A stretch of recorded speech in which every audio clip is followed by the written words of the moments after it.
La Bible en un an, le 31 août, le livre d'Ézéchiel, chapitre 18, verset 1 au chapitre 19, au verset 14, le livre des psaumes, chapitre 44, verset 10 à 27, le livre des proverbes, chapitre 22, versets 3 et 4.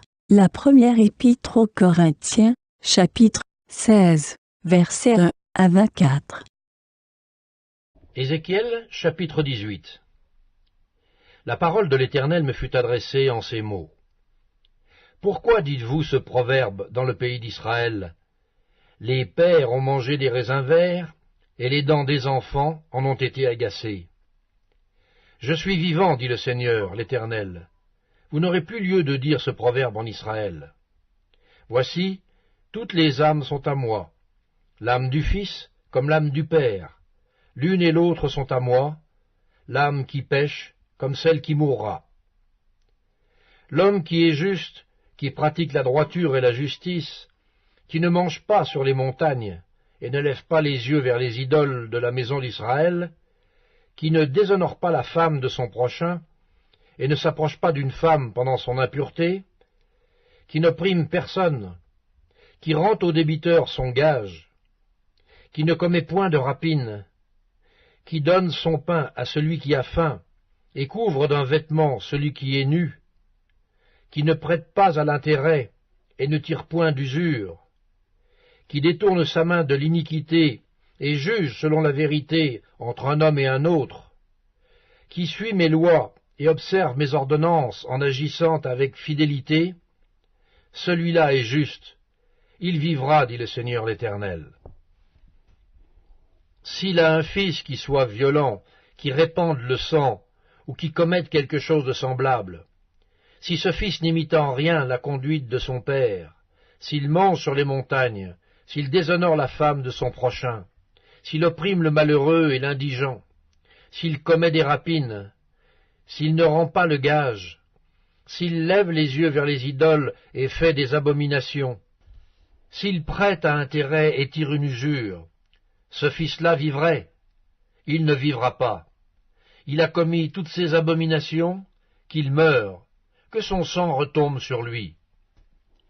Mais si un homme a un fils qui voit tous les péchés que commet son père, qui les voit et n'agisse pas de la même manière, si ce fils ne mange pas sur les montagnes et ne lève pas les yeux vers les idoles de la maison d'Israël, s'il ne déshonore pas la femme de son prochain, s'il n'opprime personne, s'il ne prend point de gage, s'il ne commet point de rapine, s'il donne son pain à celui qui a faim et couvre d'un vêtement celui qui est nu, s'il détourne sa main de l'iniquité, s'il n'exige ni intérêt ni usure, s'il observe mes ordonnances et suit mes lois, celui-là ne mourra pas pour l'iniquité de son père, il vivra.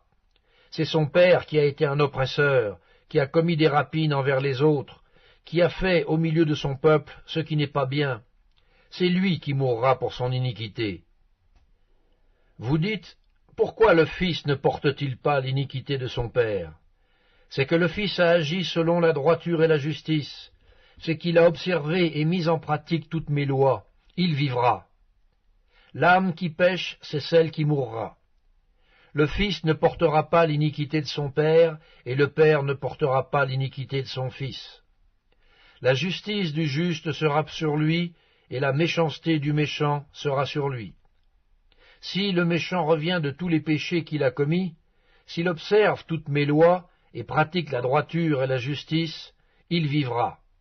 Il ne mourra pas. Toutes les transgressions qu'il a commises seront oubliées. Il vivra à cause de la justice qu'il a pratiquée. Ce que je désire, est-ce que le méchant meure, dit le Seigneur l'Éternel. N'est-ce pas qu'il change de conduite et qu'il vive? Si le juste se détourne de sa justice et commet l'iniquité, s'il imite toutes les abominations du méchant, vivra-t-il? Toute sa justice sera oubliée parce qu'il s'est livré à l'iniquité et au péché. À cause de cela, il mourra. Vous dites, la voix du Seigneur n'est pas droite. Écoutez donc, maison d'Israël. Est-ce ma voix qui n'est pas droite? Ne sont-ce pas plutôt vos voies qui ne sont pas droites? Si le juste se détourne de sa justice et commet l'iniquité, et meurt pour cela, il meurt à cause de l'iniquité qu'il a commise. Si le méchant revient de sa méchanceté et pratique la droiture et la justice, il fera vivre son âme. S'il ouvre les yeux et les détourne de toutes les transgressions qu'il a commises, il vivra, il ne mourra pas. La maison d'Israël dit, « La voie du Seigneur n'est pas droite. » Est-ce ma voie qui n'est pas droite, maison d'Israël? Ne sont-ce pas plutôt vos voies qui ne sont pas droites? C'est pourquoi je vous jugerai, chacun selon ses voies, maison d'Israël, dit le Seigneur l'Éternel. Revenez et détournez-vous de toutes vos transgressions, afin que l'iniquité ne cause pas votre ruine. Rejetez loin de vous toutes les transgressions par lesquelles vous avez péché. Faites-vous un cœur nouveau et un esprit nouveau. Pourquoi mourriez-vous, maison d'Israël?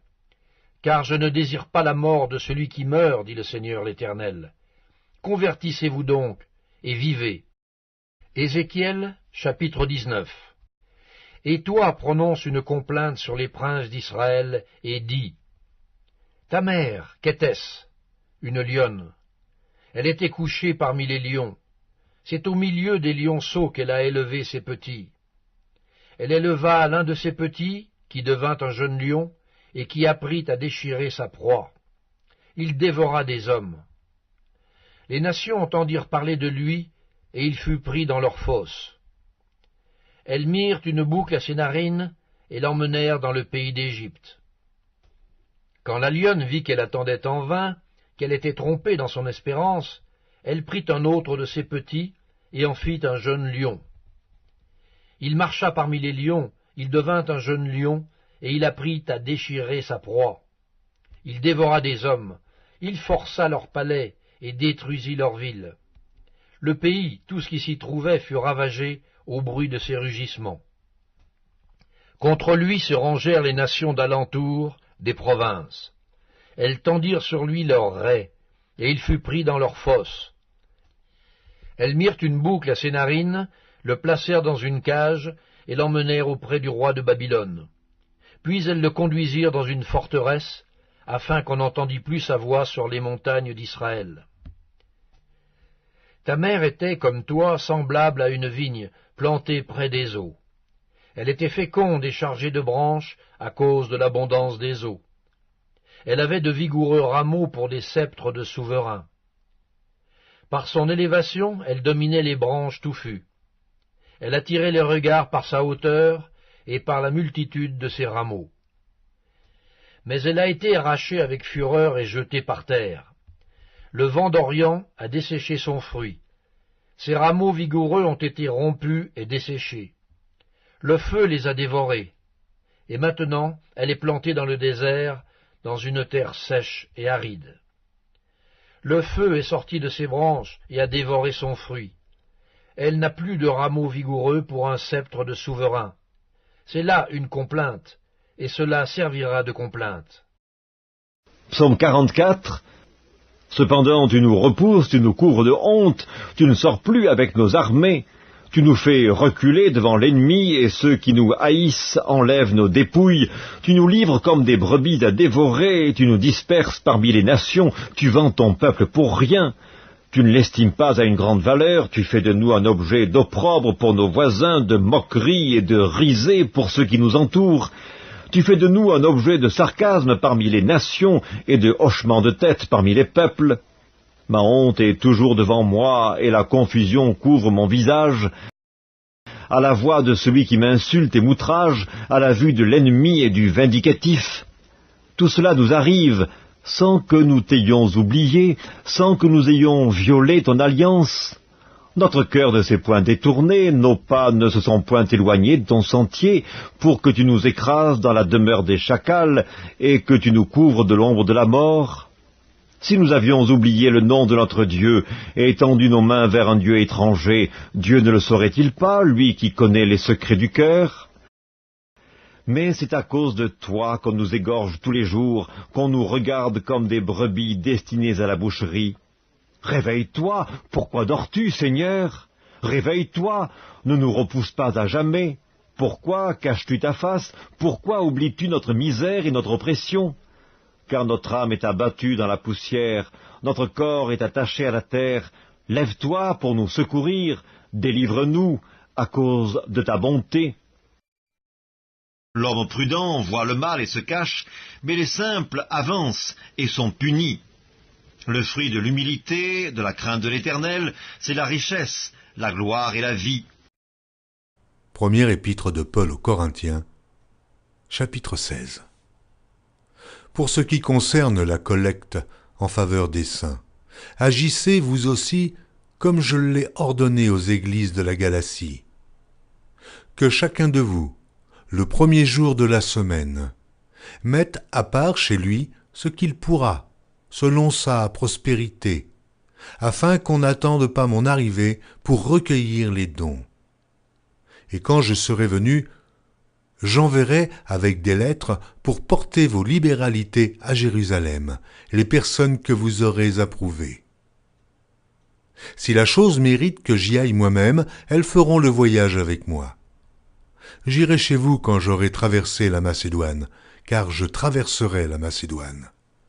Peut-être séjournerai-je auprès de vous, ou même y passerai-je l'hiver, afin que vous m'accompagniez là où je me rendrai. Je ne veux pas, cette fois, vous voir en passant, mais j'espère demeurer quelque temps auprès de vous, si le Seigneur le permet. Je resterai néanmoins à Éphèse jusqu'à la Pentecôte, car une porte grande et d'un accès efficace m'est ouverte, et les adversaires sont nombreux. Si Timothée arrive, faites en sorte qu'il soit sans crainte parmi vous, car il travaille comme moi à l'œuvre du Seigneur. Que personne donc ne le méprise. Accompagnez-le en paix, afin qu'il vienne vers moi, car je l'attends avec les frères. Pour ce qui est du frère Apollos, je l'ai beaucoup exhorté à se rendre chez vous avec les frères, mais ce n'était décidément pas sa volonté de le faire maintenant. Il partira quand il en aura l'occasion. Veillez, demeurez fermes dans la foi, soyez des hommes, fortifiez-vous. Que tout ce que vous faites se fasse avec charité. Encore une recommandation que je vous adresse, frères. Vous savez que la famille de Stéphanas est les prémices de l'Achaïe, et qu'elle s'est dévouée au service des saints. Ayez vous aussi de la déférence pour de tels hommes, et pour tous ceux qui travaillent à la même œuvre. Je me réjouis de la présence de Stéphanas, de Fortunatus et d'Achaïcus. Ils ont suppléé à votre absence, car ils ont tranquillisé mon esprit et le vôtre. Sachez donc apprécier de tels hommes. Les églises d'Asie vous saluent. Aquilas et Priscille, avec l'église qui est dans leur maison, vous saluent beaucoup dans le Seigneur. Tous les frères vous saluent. Saluez-vous les uns les autres par un saint baiser. Je vous salue, moi, Paul, de ma propre main. Si quelqu'un n'aime pas le Seigneur, qu'il soit anathème. Maranatha. Que la grâce du Seigneur Jésus soit avec vous. Mon amour est avec vous tous en Jésus-Christ.